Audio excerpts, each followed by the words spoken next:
بسم اللہ الرحمن الرحیم۔ ناظرین کرام السلام علیکم۔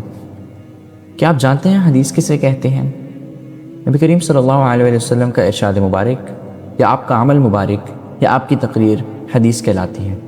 تقریر سے مراد یہ ہے کہ آپ صلی اللہ علیہ وسلم کے سامنے کوئی کام کیا گیا ہو اور آپ نے اس کام کو منع نہ فرمایا ہو، تو یہ اس بات کی دلیل ہے کہ وہ کام کم از کم جائز ہے۔ حدیث کو حدیث کیوں کہتے ہیں؟ پہلی وجہ یہ ہے، حدیث بمعنی حادث، یعنی وہ چیز جو پہلے نہ تھی، پھر حق تعالیٰ نے اس کو پیدا فرمایا۔ حدیث پاک نبی صلی اللہ علیہ وسلم کی صفت ہے جو پہلے نہ تھی، پھر حق تعالیٰ نے اس کو پیدا فرمایا، اس لیے اس کو حدیث کہتے ہیں۔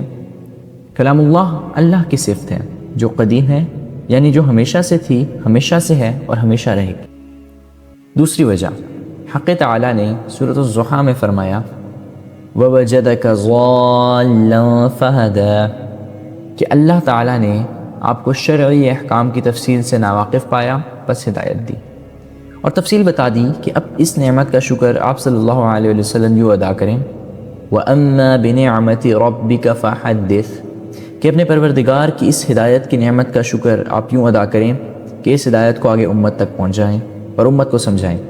اس سمجھانے کو چونکہ فحدث کے لفظ سے ذکر فرمایا، اس لیے نبی کریم صلی اللہ علیہ وسلم کے ارشادات کو حدیث کہا جانے لگا۔ حدیث پڑھنے، پڑھانے اور آگے پھیلانے والوں کی بڑی فضیلت آئی ہے۔ نبی کریم صلی اللہ علیہ وسلم کا ارشاد مبارک ہے نَزَّرَ اللَّهُ امْرَأَ سَمِعَ مِنَّا شَيْئًا فَبَلَّغَهُ كَمَا سَمِعَ، کہ اللہ تعالیٰ تر و تازہ رکھے اس شخص کو جس نے ہم سے کوئی چیز، بات یا عمل سنی، پھر جیسے سنی اسے ویسے دوسروں تک پہنچا دیا۔ جو شخص نبی کریم صلی اللہ علیہ وسلم کا ارشاد مبارک جیسے سنی اسے ویسے ہی دوسروں تک پہنچا دے یا پہنچانے کا ذریعہ بنے، اس کو نبی کریم صلی اللہ علیہ وسلم کی دعا مل جاتی ہے۔ تر و تازگی کی یہ دعا حسن خاتمہ، ایمان کے ساتھ موت کی طرف اشارہ ہے۔ لیکن بھائیوں، یہ احتیاط ملحوظ خاطر رہے کہ حدیث درست سند یا کسی مستند کتب احادیث سے ہو، جانے انجانے میں کسی غلطی کے مرتکب نہ ہو۔ ایسی صحیح احادیث مبارکہ کو خوب پھیلائیں۔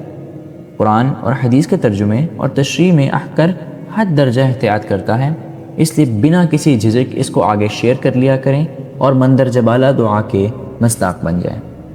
دوستوں، اگر آپ کو یہ ویڈیو پسند آئی ہو تو ہماری حوصلہ افزائی کے لیے اس کو لائک کریں، اس کو شیئر کریں، کمنٹس بھی کریں اور ہمارے چینل کو سبسکرائب بھی کریں۔ جزاکہم اللہ خیرا۔